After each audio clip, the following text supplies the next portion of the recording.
Magandang umaga po sa ating lahat. Weather update po muna tayo ngayong araw ng Wednesday, February 21, 2024. Sa ngayon po, patuloy pa rin ang pag-iral ng easterlies or ito po yung hangin na nanggagaling sa dagat Pasipiko at patuloy pa rin umiiral sa malaking bahagi ng ating bansa. And kung makikita po natin sa satellite image, wala po tayo namamataan na low pressure area o bagyo sa loob at labas ng ating Philippine Area of Responsibility na posibleng magdulot ng malawakang pag-ulan sa anumang bahagi ng ating bansa. So generally, fair weather conditions pa rin po tayo ngayong araw sa malaking bahagi ng ating kapuluan. Dapo po tayo sa magiging lagay ng panahon dito sa Luzon area. For areas po ng Northern Luzon, mababa yung tsansa na makakaranas po tayo ng mga pag-ulan. Samantalang pulo-pulo naman yung mga pag-ulan na mararanasan sa nalalabing bahagi ng Luzon area. So fair weather conditions pa rin po tayo ngayong araw, liban na lamang sa mga tsansang isolated rain showers or thunderstorms sa iilang bahagi ng Luzon area. Sa agwat po ng temperatura, asahan pa rin po natin ngayong araw yung kainitan sa mga piling syudad ng Luzon. So 33 degrees Celsius maximum temperatures aasahan natin for Metro Manila at may kainitan din po sa Tuguegarao na aabot ng 34 degrees Celsius maximum temperatures. Maximum temperatures for Lawag, Tagaytay at Legazpi aabot ng 31 degrees Celsius, samantalang temperatura naman sa Baguio maglalaro mula 16 to 25 degrees Celsius. Gayon din po ang magiging lagay ng panahon sa Visayas, Palawan at Mindanao areas. Malaking bahagi po ng Visayas, Palawan at Mindanao makakaranas pa rin na mainit at maalinsahang panahon ngayong araw. Although sa northeastern portion ng Mindanao, pati na rin sa southern portion ng Eastern Visayas, asahan po natin yung mataas na tsansa na maghapon ng mga pag-ulan dulot ng epekto ng easterlies. So dyan po sa Surigao del Norte, Dinagat Islands, Surigao del Sur, pati na rin sa southern Leyte, asahan po natin yung mga kalat-kalat mga pag-ulan, pagkidlat at pagkulog.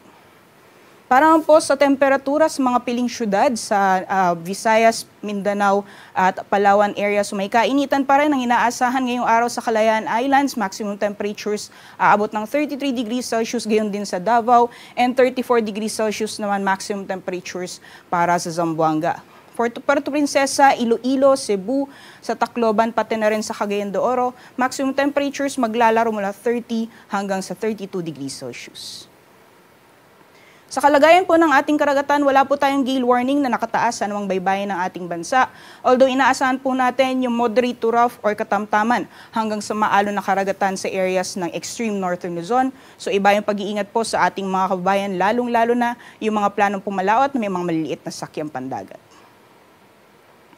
Hanggang sa darating po na Sabado, wala po tayong namamataan na low pressure area o bagyo na posibleng makaapekto sa anumang bahagi ng ating bansa. So magpapatuloy pa rin yung generally fair weather conditions sa mga piling syudad dito sa Luzon.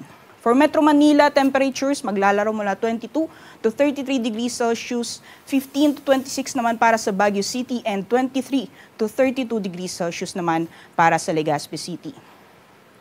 Gayon din po sa mga piling syudad dito sa Visayas, magpapatuloy pa rin yung mainit at maalinsahang panahon. May mga tsansa pa rin ng mga pulo-pulo mga pag-ulan, pagkidlat at pagkulog hanggang sa darating na Sabado po yan. Temperatura sa Metro Cebu maglalaro mula 25 to 31 degrees Celsius, 25 to 32 naman sa Iloilo, at sa Tacloban maglalaro mula 24 to 31 degrees Celsius. Ngayon din sa mga piling syudad dito sa Mindanao, magpapatuloy yung mainit at maalinsahang panahon, liban na lamang yung mga tsansang isolated rain showers or thunderstorms, kadalasan sa hapon o sa gabi hanggang sa darating na weekend po yan. Temperatura sa Metro Davao maglalaro mula 24 to 33 degrees Celsius, Cagayan de Oro 24 to 31 at sa Zamboanga naman 25 to 34 degrees Celsius. Ngayong umaga si Haring Araw ay sisikat ng 6:18 a.m. at lulubog mamaya ng 6:02 sa hapon.